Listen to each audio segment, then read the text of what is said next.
राज्यपाल डॉक्टर कमला का निधन हो गया है। राजस्थान की सबसे वयोवृद्ध राजनेता कमला का निधन हो गया है। 7 बार विधायक रही हैं। सरकार में उप मंत्री से लेकर डिप्टी सीएम पद भी इन्होंने संभाला है। गुजरात की राज्यपाल भी रही हैं। पूर्व विधायक आलोक बेनीवाल की माताजी हैं कमला बेनीवाल। बड़ी खबर इस वक्त की, पूर्व राज्यपाल डॉक्टर कमला बेनीवाल का निधन। राजस्थान की सबसे वयोवृद्ध राजनेता थी कमला बेनीवाल। 7 बार विधायक रही हैं। सरकार में उप मंत्री से लेकर डिप्टी सीएम का पद भी इन्होंने संभाला। और ये खबर मिलते ही राजनीतिक गलियारों में अब शोक की लहर। गुजरात की राज्यपाल भी कमला बेनीवाल रही हैं। पूर्व विधायक आलोक बेनीवाल की मां कमला बेनीवाल गुजरात की राज्यपाल रही, डिप्टी सीएम पद संभाला है। सरकार में उप मंत्री भी रही हैं। 7 बार की विधायक रही हैं। आज लंबे समय से बीमार चल रही थी, सबसे वयोवृद्ध राजनेताओं में शुमार थी और आज उनका निधन की खबर मिलते ही राजनीतिक गलियारों में शोक की लहर।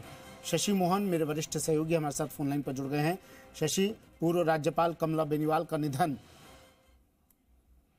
बिल्कुल सुमित, राजनीतिक जगत के लिए ये एक बड़ी क्षति है, लेकिन ये विधि का विधान है और जो इस दुनिया में आया है उसको जाना होता है। हालांकि सबके लिए अलग अलग समय तय कर रखा है ईश्वर ने, विधिदाता ने, लेकिन एक बड़ी लंबी राजनीतिक पारी खेलने वाली डॉक्टर कमला अपने व्यक्तित्व के लिए, अपनी अलग राजनीतिक शैली के लिए और अपनी लीडरशिप के लिए लंबे समय तक याद की जाएंगी। प्रधानमंत्री नरेंद्र मोदी से लेकर के पूर्व मुख्यमंत्री अशोक गहलोत, पूर्व पीसीसी चीफ सचिन पायलट, सबके साथ अलग अलग तरीके से उनके अनुभव रहे। और जो आलोक बेनीवाल हैं, शाहपुरा के पूर्व विधायक, उनकी माताजी थी डॉक्टर कमला।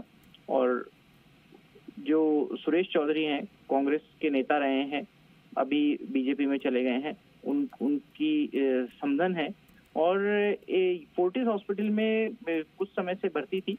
स्वास्थ्य में उतार चढ़ाव उनके चल रहा था और उसके बाद में उनका निधन हुआ है। आज उन्होंने थोड़ी देर पहले आखिरी सांस ली है।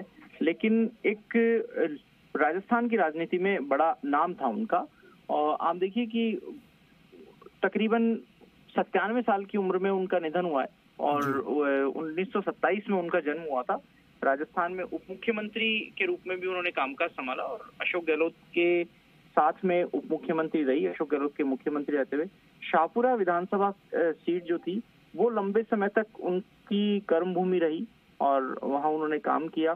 झुंझुनू जिले में उनका जन्म हुआ था और झुंझुनू शिक्षा के नजरिए से भी बहुत अग्रणी माना जाता है। इस लिहाज से देखिए कि 1927 में जन्मी डॉक्टर कमला ने पॉलिटिकल साइंस में एमए किया, इकोनॉमिक्स में एमए किया, हिस्ट्री में उन्होंने ग्रेजुएशन में सब्जेक्ट रखे।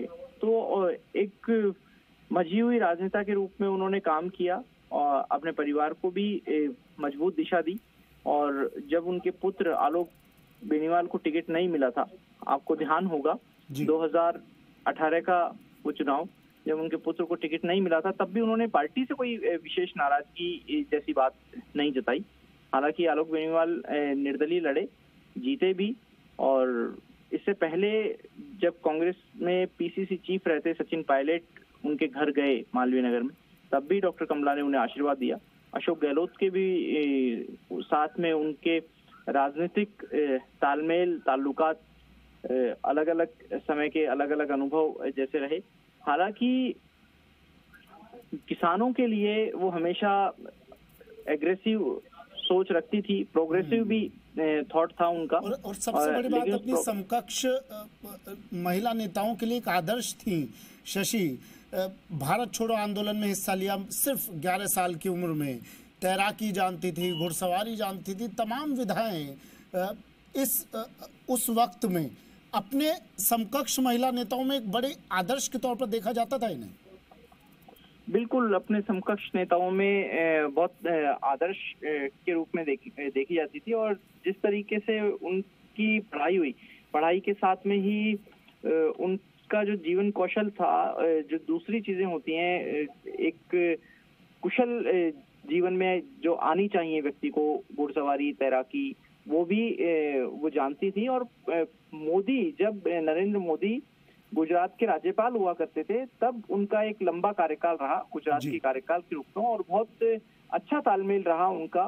प्रधानमंत्री मोदी जब मुख्यमंत्री थे उस समय भी उन्होंने बहुत अच्छा काम किया। और आपको ध्यान होगा कि गुजरात के राज्यपाल डॉक्टर नवल किशोर शर्मा भी रह चुके हैं, और इस रूप में पंडित नवल किशोर शर्मा के बाद में उन्होंने भी कामकाज संभाला वहाँ का। तो राजस्थान का और गुजरात का जो नाता था, उस समृद्धि भरे नाते को, रिश्ते को आगे उन्होंने मजबूती से रखा। और यही कारण था कि डॉक्टर कमला से यहाँ पर मुलाकात भी हुई। जब पीएम मोदी राजस्थान आए गुजरात के मुख्यमंत्री के रूप में ही, डॉक्टर कमला के कार्यकाल के बाद में, तब उन्होंने यहाँ पर उनसे मुलाकात की। और अभी उनका जो शव है वो मालवीय नगर स्थित आवास पर लाया जाएगा थोड़ी देर में फोर्टिस हॉस्पिटल से।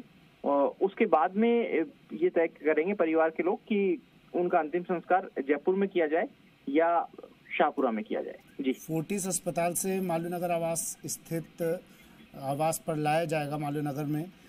अभी अस्पताल में कौन कौन लोग मौजूद, उनके परिवार से